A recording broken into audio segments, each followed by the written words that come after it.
اعوذ باللہ من الشیطان الرجیم بسم اللہ الرحمن الرحیم قل اعوذ برب الفلق من شر ما خلق ومن شر غاسق اذا وقب ومن شر النفاثات في العقد ومن شر حاسد اذا حسد صدق اللہ العظیم۔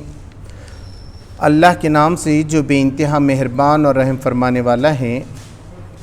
کہو میں پناہ مانگتا ہوں صبح کے رب کی، ہر اس چیز کے شر سے جو اس نے پیدا کی ہے، اور رات کی تاریکی کے شر سے جب کہ وہ چھا جائے، اور گرہوں میں پھونکنے والوں یا والیوں کے شر سے، اور حاسد کے شر سے جب کہ وہ حسد کریں۔ سچ فرمایا اللہ تبارک و تعالیٰ نے۔ محترم حضرات، یہ سورۃ الفلق ہے، مکہ میں نازل ہوئی ہے، 113 نمبر کی آیت ہے، اس میں 5 آیتیں اور 1 رکوع ہے۔ یہ قرآن کے آخری 2 سورتوں میں کی ایک سورت ہے، اس کو معوذتین بھی کہتے ہیں، یعنی پناہ مانگنے والی سورتیں۔ ہم نے پچھلے وقت دیکھا تھا قل هو اللہ احد اللہ الصمد لم یلد ولم یولد ولم یکن لہ کفوا احد۔ تو اللہ تبارک و تعالیٰ کا یہ قرآن توحید سے شروع ہوتا ہے، سب سے اہم بنیاد توحید ہے، ایک خدا، اس کی ساری صفات کے ساتھ ماننا۔ اس میں سے جس کا بھی عقیدہ تھوڑا سا بھی پھسل گیا تو وہ گر جاتا ہے، برباد ہو جاتا ہے۔ اللہ تبارک و تعالیٰ نے کہا کہ میں ہر گناہ معاف کر سکتا ہوں، لیکن میں شرک کو معاف کرنے والا نہیں ہوں۔ اللہ کو بالکل پسند نہیں ہے کہ اللہ کے ساتھ کسی کو جو ہے شریک کیا جائے۔ تو سورہ فاتحہ میں اللہ کی تعریف ہے، الحمدللہ رب العالمین الرحمن الرحیم مالک یوم الدین ایاک نعبد و ایاک نستعین اہدنا الصراط المستقیم، یہاں تک کہ ہم کو سیدھا راستہ بتاتے ہیں۔ قل هو اللہ تک آ کر اللہ نے پورا قرآن کے اندر ساری ہدایتیں دے دی۔ اب یہ ہوتا ہے کہ لوگ کہتے ہیں کہ قرآن کے اصولی گفتگو ختم ہو گئی، اب پناہ لینے کی بات ہے، یعنی دل میں وسوسے آتے ہیں انسان کے، اور بہت سے مشکلات اس کو پیش آتی ہیں۔ تو کبھی یہ ہوتا ہے کہ اس کو کوئی بیماری لاحق ہوتی ہے تو بہت پریشان ہوتا ہے کہ کون سی دوا لوں، کہاں کروں، کیا کیا علاج کرنا چاہیے، تو بہت سے فتنوں میں پڑ جاتا ہے، وہ جائز لوں کیا ناجائز کروں، علاج میں بھی فرق ہے۔ پھر کبھی ایسا ہوتا ہے کہ کچھ لوگ کہتے ہیں کہ تم کو جادو کیا گیا ہے، ٹونا ٹوٹکا ہو گیا ہے، فلاں ہے۔ کبھی تجارت میں گھاٹا ہو جاتا ہے، کبھی امتحان میں فیل ہو جاتا ہے، کبھی میاں بیوی کے جھگڑے ہو جاتے، کبھی باپ بیٹے کے جھگڑے ہو جاتے، کبھی بھائی بھائی کے جھگڑے ہوتے، کبھی محلے اور گروہ میں ہو جاتا ہے، کبھی جنگ ہی چھڑ جاتی ہے، مختلف مسائل آتے ہیں انسان کی زندگی میں۔ تو اب ایسے وقت وہ کیا کرے؟ تو وہ خدا کی طرف کیسا رجوع کرے، اور خدا پہ اپنے اعتماد کو کیسا باقی رکھے جس کی وجہ سے اس کا دین بھی خراب نہ ہو اور اس کے مسئلے بھی حل ہو جائیں۔ اس کے لیے خاص طور پر ان صورتوں کی جو ہے تعلیم دی گئی ہے۔ تو اس میں سب سے پہلے فرمایا ہے قل اعوذ برب الفلق، کہہ دو میں پناہ لیتا ہوں صبح کے رب کی۔ قل یعنی کہہ دو۔ اب لوگوں نے کہا کہ بھئی یہ کہہ دو کیوں آ گیا؟ تو حضور اکرم صلی اللہ علیہ وسلم نے کہا کہ مجھے جبرائیل علیہ السلام نے یہی کہا تھا کہہ دو، تو میں نے کہہ دیا۔ جیسے کہ پہلے وحی میں بھی ہے اقرا بسم ربک الذی خلق، پڑھو اپنے رب کے نام سے، تو میں نے جو ہے اقرا پڑھو بول کر میں نے بھی یہی دہرایا تھا۔ یہاں بھی جو بات ہوئی وہ یہ تھی کہو، تو میں نے کہہ دیا۔ اور اصل میں صرف حضور صلی اللہ علیہ وسلم کے لیے پیغام نہیں، سارے انسانوں کے لیے ہے۔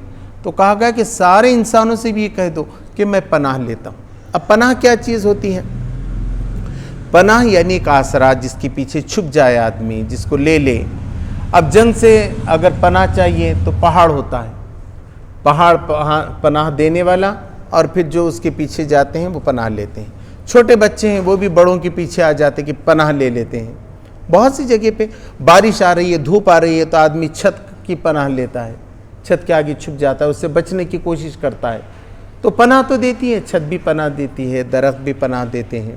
تو یہ ہو گیا فزیکلی پناہ۔ اور ایک پناہ روحانی، جب آدمی کو گھبراہٹ ہوتی ہے تب کیا کرے وہ؟ جب اس کو فکر لاحق ہوتی ہے تو کیا کرے؟ جب اس کو جو ہے نا روحانی تکلیف پہنچتی ہے تو اس وقت وہ کس سے پناہ لے؟ تو بتائیے سب پناہ دینے والا اللہ تبارک و تعالیٰ ہے۔ یا صبح کے خدا کی صبح کے رب کی بات کہی گئی، صفت سے نام لیا گیا، اللہ کا نام نہیں لیا گیا۔ رب یعنی پالنہار، وہی تو ہے جو تم کو پال رہا ہے، تمہاری نگہداشت کر رہا ہے۔ آج تک تم کیسے بڑے ہو گئے؟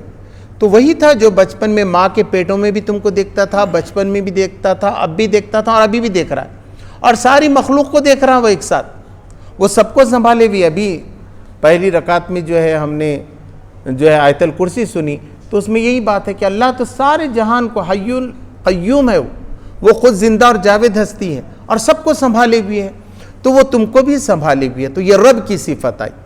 دوسرا ہے یہاں فلق، فلق کہتے ہیں پھاڑنے کو کہتے ہیں، سر پھاڑ کے جو چیز نکلتی ہے اس کو کہتے ہیں نمودار ہونا۔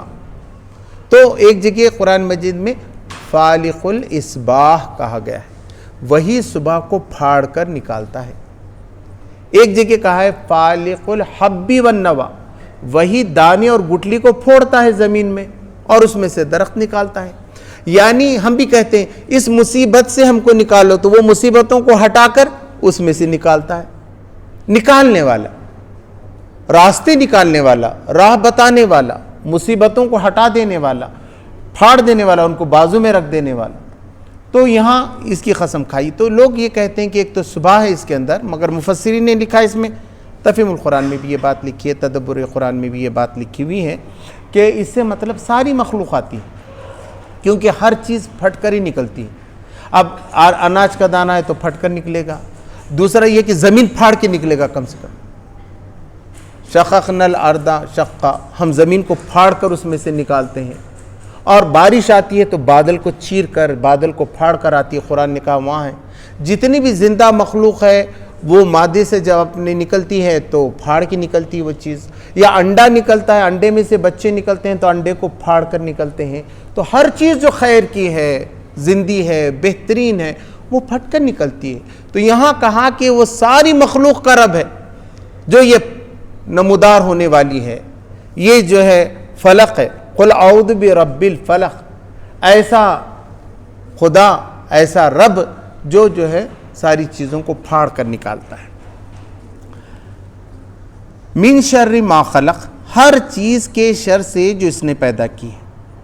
من شر ما خلق، کچھ لوگ ایسا سمجھتے ہیں کہ جو برائی تو نے پیدا کی ہے، تو نعوذ باللہ من ذالک، اللہ نے کوئی برائی پیدا نہیں کی۔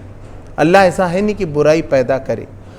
اس میں یہ کہا گیا ہے کہ جو خلق پیدا کی گئی ہے اس کے اندر برائی ہے، وہ بہک جاتی ہے، وہ خراب ہوتی ہے، بہک جاتی ہے تو وہ نقصان پہنچاتی ہے، ورنہ اللہ تبارک و تعالیٰ نے وہ چیز نقصان کے لیے بنائی نہیں۔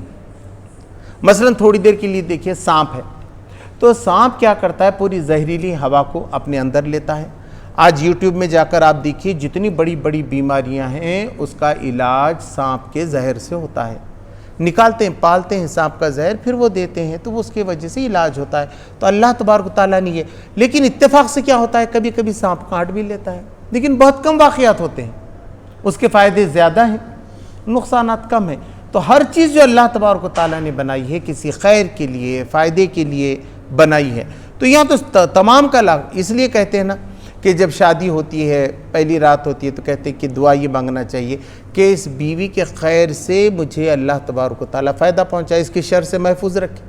آدمی میں بھی شر ہوتا ہے نا، ایک آدمی ہمارا دوست ہوتا ہے پہلے بہت اچھا، یہ اب بعد میں دشمنی ہو گئی تو اتنا خراب ہو جاتا ہے، پوچھو نا کو وہی دوست ہے، وہی شخص ہے نا، وہی بھائی ہے، وہی بچہ ہے، وہی دوست ہے، وہی ملک ہے جو کل تک محبت کر رہا تھا، رکھ رہا تھا، بعد میں دشمنی ہو گئی تو ایسا بھی کہ پتہ ہی نہیں چلتا کہ اب کیا ہے، ہر وقت ایسا لگتا ہے وہ مجھے کہیں نہ کہیں نقصان پہنچا رہا ہے، تو اس کے اندر شر ہے۔ وہ ایک وقت ایک صاحب سے بھی گفتگو ہے اور دونوں تفاسیر میں یہ بات لکھی ہوئی، میں نے اس کا خاص مطالعہ کیا کہ انہوں نے کہا کہ شر جو اللہ نے پیدا کیا وہ مخلوق میں شر ہے، تو مخلوق کے شر سے، اور اس میں پھر بعد میں رات کا شر ہے، جادو کا شر ہے، حسد کا شر ہے، تو اللہ تبارک و تعالیٰ نے خاص طور پر اس کو اجاگر کیا کیونکہ زیادہ تر نقصان اس کے شر سے ہم کو جو ہے پہنچتا ہے۔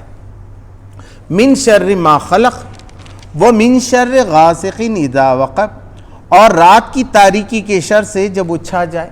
اب ہم نے پورا قرآن پڑھا تو رات کیوں آتی ہے؟ اللہ تبارک تعالیٰ نے کہا کہ ہم رات اس لیے بھیجتے ہیں تاکہ تم سکون پاؤ۔ دن میں جو لوگ تھک جاتے ہیں رات میں کتنا سکون سے سو جاتے ہیں، اور پھر صبح صبح فریش اٹھتے ہیں پوری کی طریقے سے. تو اللہ نے یہ رات بنائی ہے. رات کے اندر پودوں کے بڑھنے کی بھی طاقت بڑھ جاتی ہے. چاند کی روشنی جو ہے پھلوں میں مٹھاس پیدا کرتی ہے نا. رات کا جو سما ہے وہ غیر معمولی ہے. اس میں بہت سی حکمتیں ہیں. آپ پڑھتے جائیں گے تفاسیر میں, دینی کتابوں میں, تو اس کے اتنے فائدے لکھے ہوئے ہیں کہ لوگ کہتے ہیں یہ دیکھ کر ہی آدمی ایمان لے آئے. تو یہ سارے فائدے. مگر رات ہوتے کے ساتھ کیا ہے معلوم ہے؟ چور, گنڈے, اچکے, اب یہ سب سورے بول کے وہ گھر پھوڑی کرتے ہے نا, ڈاکہ ڈال دیتے. اور خاص طور پہ عرب میں تو سب کو معلوم تھا کہ وہاں رات میں یہ سب تیاری ہوتی تھی, اور اب اس صبح صبح ذرا ہونے والی ہے جب جا کے چھاپا مار دیتے تھے. تو رات تو بالکل محفوظ نہیں تھی. اگر کوئی ان کو پناہ نہ دے کہیں تو بہت مشکل ہے.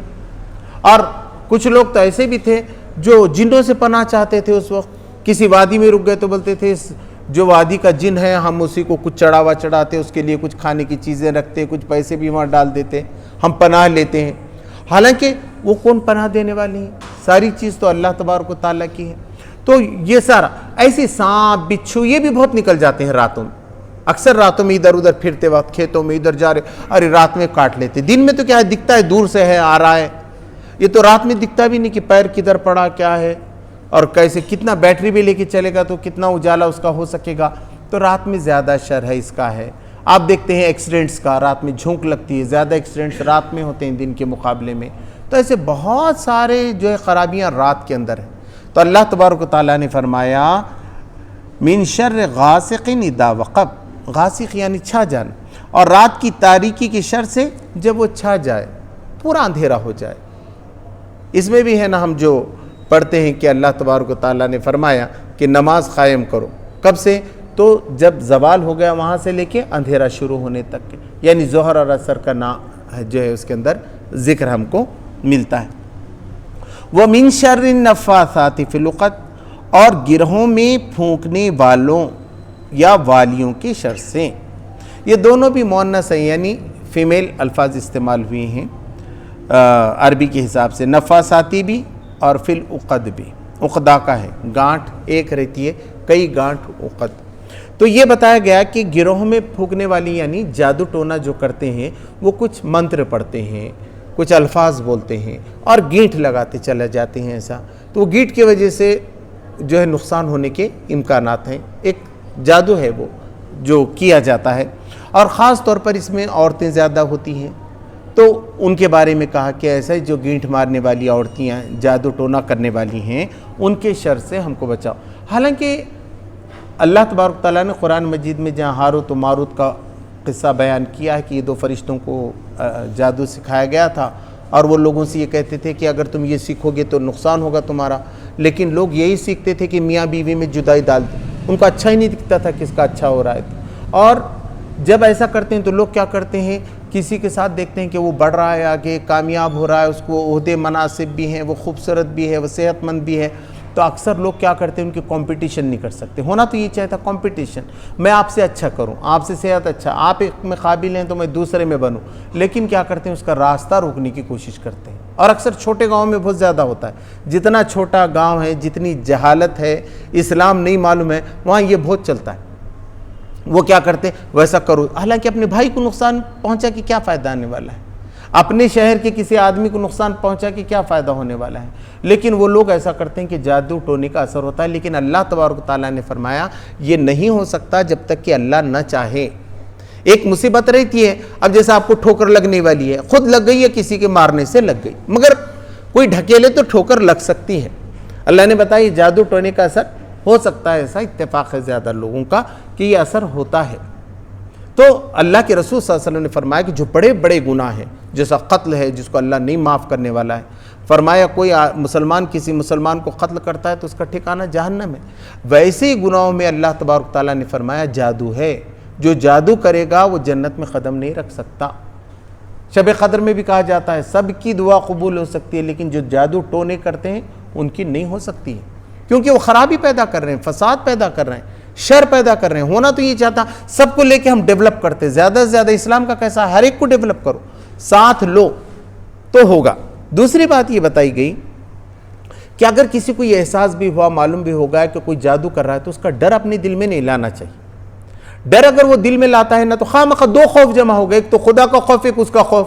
اب کیا کرتا ہے نہیں معلوم، میرا معاملہ بگاڑ دیتا ہے. کہ دشمن کا خوف اس قدر آدمی پہ چھا جاتا ہے کبھی کبھی کہ خدا کے خوف پہ غالب آ جاتا ہے. حالانکہ اللہ سے ڈرنا چاہیے، بھئی اللہ چاہے گا تو کرے گا نا، نہیں تو کیسے کر سکتا ہے. اس لیے اللہ تبارک تعالیٰ نے کہا تمہاری جان بھی نہیں لے سکتا ہو، تم کو کوئی ٹھوکر بھی نہیں لگ سکتی. قرآن میں دوسری جگہ تم کو کوئی زخم بھی نہیں لگ سکتا جب تک کہ پہلے سے ایک کتاب میں لکھا ہوا موجود نہ ہو. تو کوئی شخص تم کو کیسے نقصان پہنچاتا ہے. دوسری بات، یہاں جو پناہ لی گئی ہے اس کے رب سے لی گئی ہے، یعنی وہ کس کے کنٹرول میں ہے؟ چاہے رات ہو، چاہے یہ پھونکنے والے ہوں، یا اور کوئی کسی کا شر ہو، وہ اللہ کی طرف سے ہے نا. اللہ اگر وہ چاہا تو اس کا نقصان تم کو پہنچ سکتا ہے کیا؟ اللہ بچا لے تم کو اس سے. تو اللہ ہی سے ہم کہہ رہے ہیں کہ اللہ یہ رات میں جو سارے شر ہیں اس سے ہم کو بچا لے، یہ جھاڑ پھونک کرنے والے ہیں ہم کو بچا لے. وہ ان کو ہم نہیں کنٹرول کر سکتے مگر تو کر سکتا ہے، اسی لیے تیری دعا مانگتے. اس میں کئی دعائیں ہیں، اس میں اللہ کے رسول صلی اللہ علیہ وسلم دعا مانگتے تھے، پناہ مانگتے تھے ہر ایک چیز سے. وہ کہتے تھے کہ بھوک بھی ایک شر ہے، بھوک سے بھی آدمی کا ایمان جا سکتا ہے. خالی پیٹ آدمی رات میں رہا تو بہت پریشانی ہے. تو اللہ تبارک تعالیٰ رات میں خاص طور پہ بھوکے رہنے سے مجھے تو بچا لے. اللہ بیماری سے بچا لے، اب یہ مہاماری سے بچا لے. اللہ کی پناہ چاہنا چاہیے. آئے گی تو آئے گی، شان کی بات نہیں ہے، مگر اللہ بچا سکتا ہے، بیماری سے بچا سکتا ہے، جھگڑوں سے بچا سکتا ہے، مقدموں سے بچا سکتا ہے. اللہ کی پناہ مانگنی چاہیے. کوئی کرنے والا ہے لیکن آپ نے اللہ سے کہا، اللہ اس کو روک سکتا ہے، آپ کی دعا قبول ہو سکتی ہے. تو بجائے اس کا مقابلہ کرنے کے بلکہ کہا کہ وہ جب اگر سامنے آئے تو اس کو تم اچھا کھلاؤ پلاؤ، اس کو کوئی تحفہ دو. معلوم ہے کہ وہ تمہارے ساتھ برا کر رہا ہے، تب بھی تم اس کے ساتھ بھلائی کرو، شاید اس کے دل میں نرمی پیدا ہو جائے. اور دوسری بات یہ ہے کہ تمہارا صلہ تم کو ملے گا اور اس کا صلہ اس کو ملے گا. اور حفاظت کرنے والا تو اللہ تبارک و تعالیٰ ہی جو ہے موجود ہے.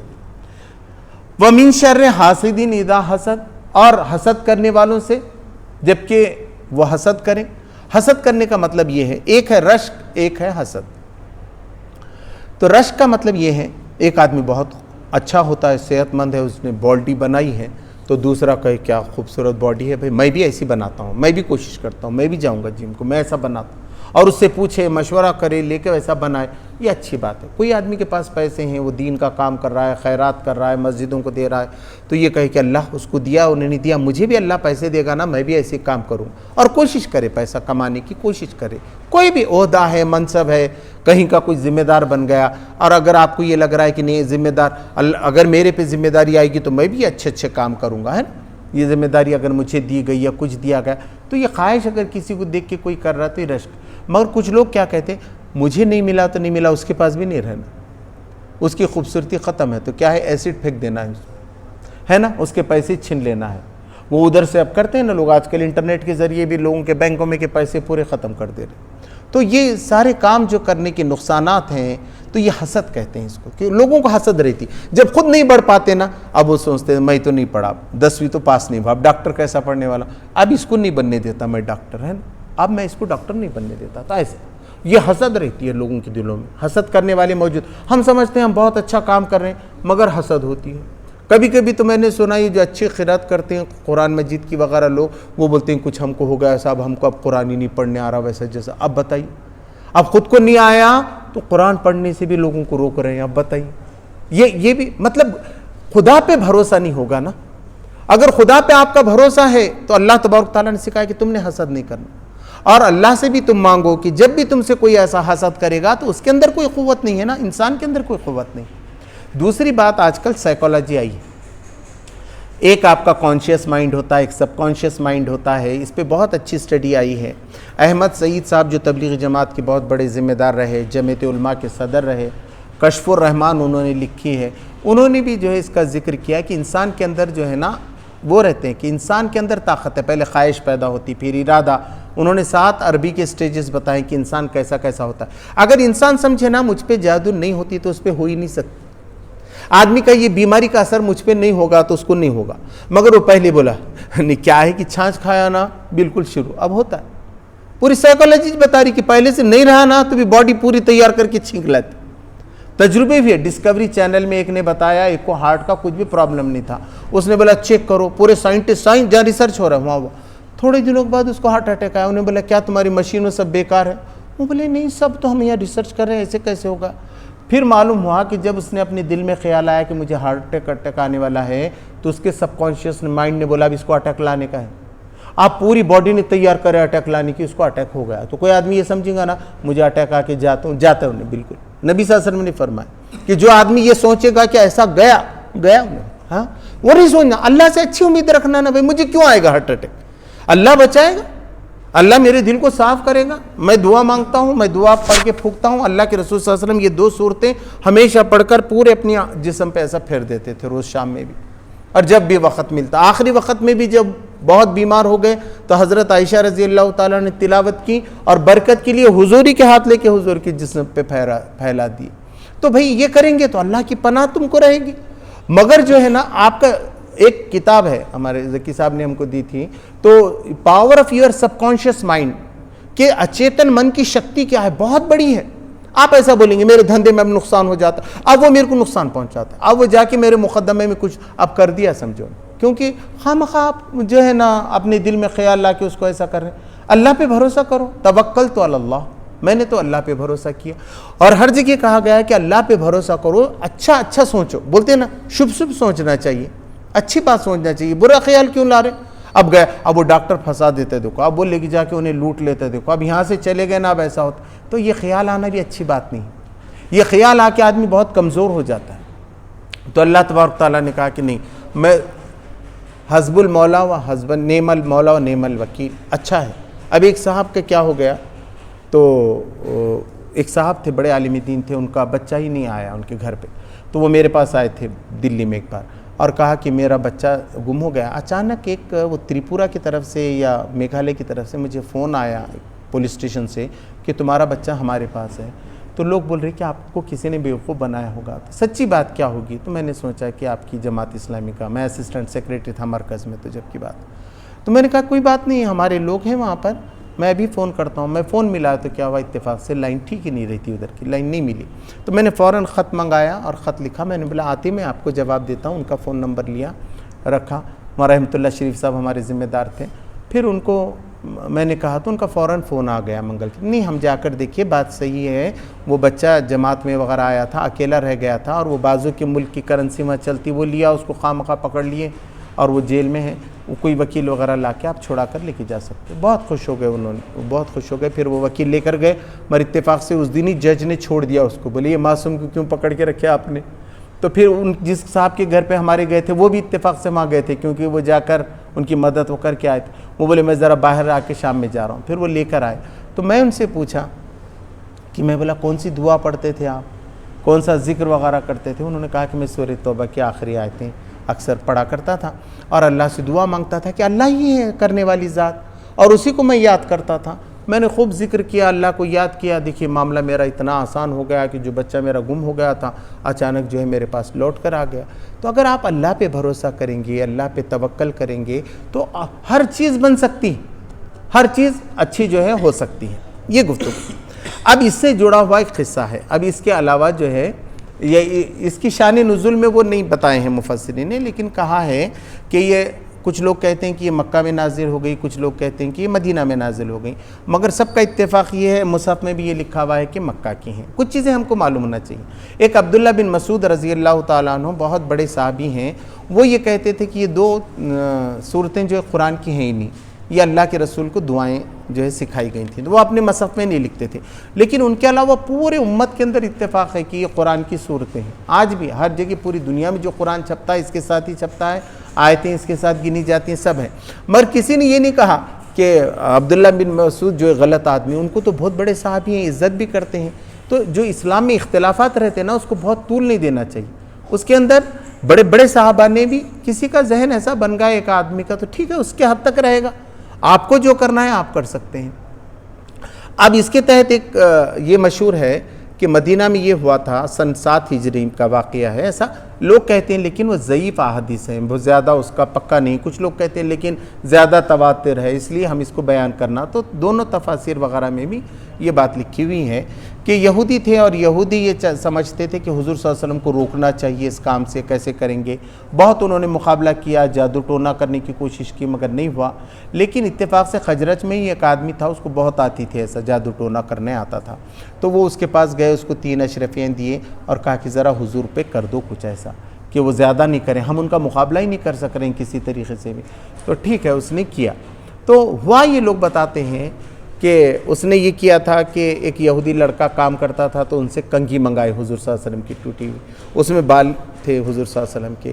تو اس پہ گینٹھ لگائی انہوں نے اور اس کو کپڑے میں بند کر ایک کنویں کے اندر، خزرج کے ایک کنویں کے اندر جو ہے وہ جس خاندان کے تھے اس کے اندر ڈال دیا، اس پہ ایک پتھر رکھ دیا، پھر پانی بھر گیا اس پہ ایسا. تو اس کا اثر حضور صلی اللہ علیہ وسلم پہ یہ ہوا کہ اس پہ کچھ نہیں ہوا کہ قرآن یاد نہیں ہو رہا تھا یا آپ قرآن بھول رہے تھے یا قرآن کس میں، مگر حضور صلی اللہ علیہ وسلم اپنے اندر ایک کمزوری محسوس کر رہے تھے، تھوڑا سا کوئی ذاتی کام وہ بھولے جیسا ایسا تھوڑا سا محسوس ہو رہا تھا، کچھ اثر ہوا ایسا لوگ بتاتے ہیں. تو پھر یہ ہوا کہ حضور صلی اللہ علیہ وسلم برابر دعا کرے تھے کہ اللہ تبارک تعالیٰ یہ میرے ساتھ کیا ہو رہا ہے. تو ایک دن حضرت عائشہ رضی اللہ تعالیٰ عنہ سے اللہ کے رسول نے کہا مجھے بتا دیا گیا ہے ایک فرشتہ میرے پائنتی تھا آدمی کے روپ میں، ایک سرانے تھا. اس نے پوچھا کہ محمد صلی اللہ علیہ وسلم کو کیا ہوا؟ اس نے کہا کہ ٹونا ہوا. کیسا ہوا؟ تو اس شخص نے کیا. کیسے کیا؟ تو ایک کنگھی پہ کیا اور اس طریقے سے پھونک کے کیا ہے. اس نے کہا اس کا علاج کیا ہے؟ تو کہا اس کا پانی نکالنا چاہیے، پتھر ہٹانا چاہیے اور اس کی گانٹھ اگر کھول دیں گے تو حضور اس سے نکل جائیں گے. تو حضور نے ایسے کیا. حضرت علی اور رضی اللہ تعالیٰ دوسروں کو بھیجا، پانی نکالا اس میں سے اور اس کی پھر گانٹھ بھی کھول دیے اور کنگھی بھی درست ہو گئی. تو حضور کا معاملہ ٹھیک ہو گیا. اب کچھ لوگ کہتے ہیں کہ کیا نبی پہ بھی ہو سکتا ہے کیا؟ تو کچھ لوگ کو کہنا یہ کہ جیسا حضور کو مار بھی لگ گیا، حضور صلی اللہ علیہ وسلم کے دانت بھی گر گئے تھے. ایک مرتبہ ایک بچھو نے بھی حضور کو کاٹ لیا تھا جب آپ نماز میں تھے، بعد میں آپ نے لہن مبارک وغیرہ لگایا تو وہ اتر گیا تھا. تو ایسی جو تکلیف انسانوں کو ہوتی ہے تو اس میں کی ایک تکلیف یہ ہے نا، یہ زیادہ دن نہیں ہوتی، خدا کی طرف سے تھی، بتانے کے لیے تھی، لیکن اس کا دین پہ کوئی بہت پربھاؤ نہیں رہا اور بہت دنوں تک ایسا نہیں رہا. ورنہ کبھی لوگ یہ کہیں گے کہ پھر کیا قرآن میں گڑبڑ ہو گئی کیا؟ وہ جب اگر ان پہ اثر ہوا تھا تو سب نے اس سے بتایا کہ اس کا کوئی اثر جو ہے نہ قرآن پہ ہوا نہ کبھی دین پہ ہوا. لیکن ایک بات یہ ہے کہ اس طریقے کے اثرات وغیرہ ہوتے ہیں. اب سوال یہ ہے کہ اب اس کو کیسا کرنا چاہیے؟ تو مولانا جلال الدین عمری صاحب جو نائب صدر ہیں مسلم پرسنل لاء بورڈ کے اور جماعت اسلامی کے امیر بھی رہے، انہوں نے کتاب لکھی ہے صحت، مرض اور اسلامی تعلیمات. اس کے اندر بھی انہوں نے بہت ڈیٹیل اس میں لکھا ہے کہ اس سے علاج ہوتا ہے دعاؤں سے، تو دعائیں پڑھنا چاہیے. پورے صحیح حدیث سے کیا کیا ثابت ہے. اب ڈیلیوری نہیں ہو رہی ہے تو اس وقت بھی ایک تعویذ ہے، اگر وہ دے دیے تو آسانی کے ساتھ ہو جا سکتی ہے، یہ ہے. تو کتاب اگر آپ پڑھیں گے تو کتاب کے ذریعے سے آپ کو معلوم ہوگا. لیکن بہت پورے اکثر مفسرین اس کی دکان کھول کے نہیں بیٹھنا چاہیے. آج کیا ہے، لوگوں نے دکان ہی کھول کر بیچ. اگر ایسا رہتا نا تو دیوبند میں، بریلوی میں اس کا ایک شعبہ رہتا تھا، جیسا مفتی رہتے یہ رہتے تو کامل بول کر بھی رہتا، پورا سرٹیفکیٹ کے لگا کے بیٹھے. تو یہ ایک چھوٹا سا حصہ ہے نا، پورا قرآن گیا اب یہ چھوٹا سا حصہ. اب اسی کے اوپر لوگوں نے سمجھا زیادہ اچھی انکم ہو سکتی ہے تو اب پیسے دے کر لینے لگے. تو پیسے لے سکتے کہ نہیں لے سکتے، اس پہ بھی یہ ہے کہ ایک مرتبہ حضور صلی اللہ علیہ وسلم کے ساتھی جو ہے جہاد پہ گئے ہوئے تھے. ایک جگہ کھانے کو کچھ نہیں تھا اور پہلے کوئی ہوٹل نہیں رہتی تھی، رہنے کے لیے نہیں. وہاں کے گاؤں کے لوگوں سے کہا کچھ دیتے کہ کھانا وانا انتظام ہمارا. انہوں نے کہا کہ نہیں کرتے ہم. تھوڑی دیر کے بعد ایسا ہو گیا کہ ان کے سردار کو بچھو نے کاٹ لیا. تو اب وہ بھاگتے ہوئے آئے کہ بولے آپ کو آتا ہے کہ بچھو اتارنا؟ تو ان کے ذمہ دار نے بولا مجھے آتا ہے، مگر آپ نے ہم کو کھلایا پلایا نہیں، تو کچھ بات کرو. تو انہوں کچھ 30 بکریاں دینے کی بات انہوں نے کی. تو انہوں نے کیا کیا، سورہ فاتحہ پڑھی اور اپنا تھوک اس پہ لگا دیا ان کے اس پہ اور تھوڑا یہ کیا تو پورا زہر ہوتا وہ اچھا ہو گیا. بہت خوش ہو گئے ان کو 30 بکریاں. مگر سب نے بولے معلوم نہیں یہ جائز ہے کہ نہیں ہے. جب واپس آئے تو حضور صلی اللہ علیہ وسلم نے کہا کہ بھئی تم نے کیا پڑھا کیا، پہلے مجھے یہ بتاؤ. انہوں نے کہا کہ میں نے سورہ فاتحہ پڑھی تھی. حضور نے کہا ٹھیک ہے تم بھی لے لو، میرے کو بھی اس میں سے کچھ دے دو، کوئی مسئلہ نہیں ہے. تو اس سے یہ نہیں نکلتا ہے کہ ہمیشہ لینا چاہیے، اس وقت کا مسئلہ تھا. وہ ایک حکمت انہوں نے استعمال کی تھی. اس کا مطلب یہ نہیں ہے کہ دکان کھول کے بیٹھو اور لوگوں کو ایسا دیتے رہو. تو ایک وقت حضور صلی اللہ علیہ وسلم نے کہا کہ جو ایسے چیزوں سے کوئی تعویذ نہیں لے گا، کوئی ایسا جھاڑ پھونک نہیں کرائے گا تو اس پہ اللہ تبارک و تعالیٰ کی رحمت کہا گیا.